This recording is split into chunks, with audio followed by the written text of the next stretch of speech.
Hi, good afternoon. My name is Shalee Anderson. I am the regional vice president of the biggest, the baddest, the boldest, and the oldest civil rights organization in the nation, the one and the only NAACP. NAACP is standing in opposition. We have signed in as con to House Bill 1363 because we want to make certain that we are placing people over property. Mainly, we want to make certain that we continue to use the vehicle pursuits, but we want to pause and look back and see, is that the safest way? Community safety really is what is driven behind our opposition. We feel that if there are any tweaks that need to be made to the wonderful reform measures that were pushed by Representative Intiman 2 years ago, if there's tweaks that need to be made, we support what's being done in House Bill 1586, which is being considered in the Appropriations Committee this week.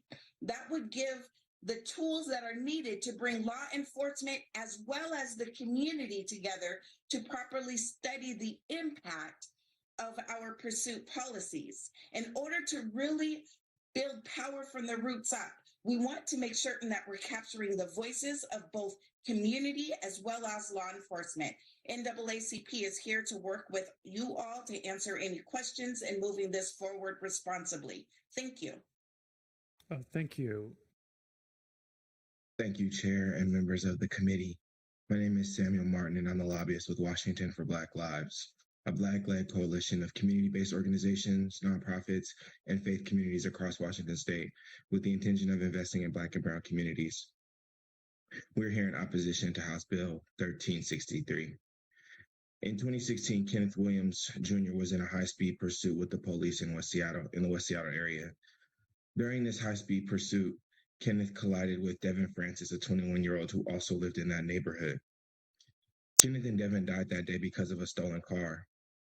When declarations are made about why it's so important to recover material items, it feels like devaluing the lives that were lost because of vehicular pursuits.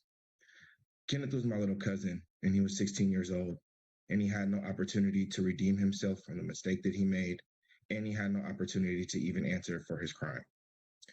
Like with the gun violence we see from the police, this isn't something people should be dying over.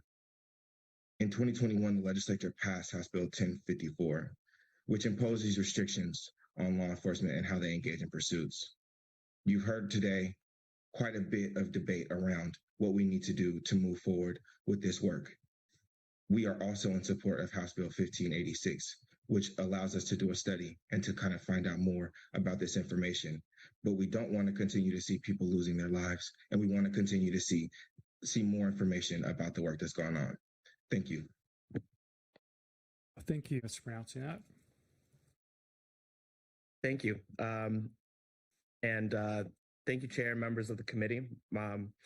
My name is Kamal Shege. I'm the Executive Director of Washington Community Alliance, a statewide network of dozens of organizations of color, and I'm here testifying in strong opposition to HB 1363.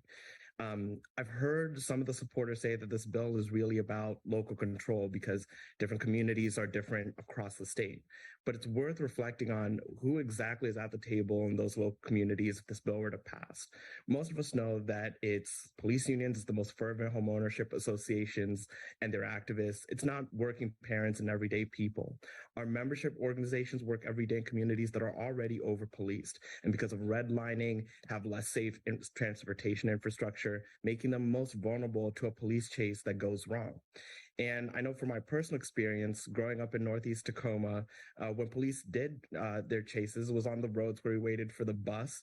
It wasn't in the gated community right down the street. And that's true across the state. In Pierce County, we've seen the documented police pursuits that have ended in fatalities. They've happened in South Tacoma, not North End. They're more likely to happen in East Yakima, not West Valley. They're more likely to happen in East Central and Spokane than South Hill or 9 Mile. And no one disagrees that people who put on a badge, officers, deserve to come home safe. but so does everyone else.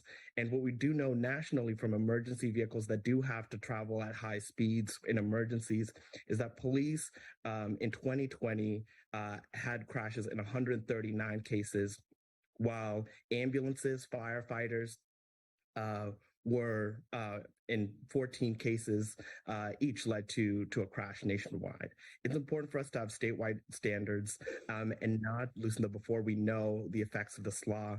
I urge all of you to vote against this bill and not pass it out of committee. It's going to speak to the priorities on public safety and racial justice. Thank you. Thank you so much.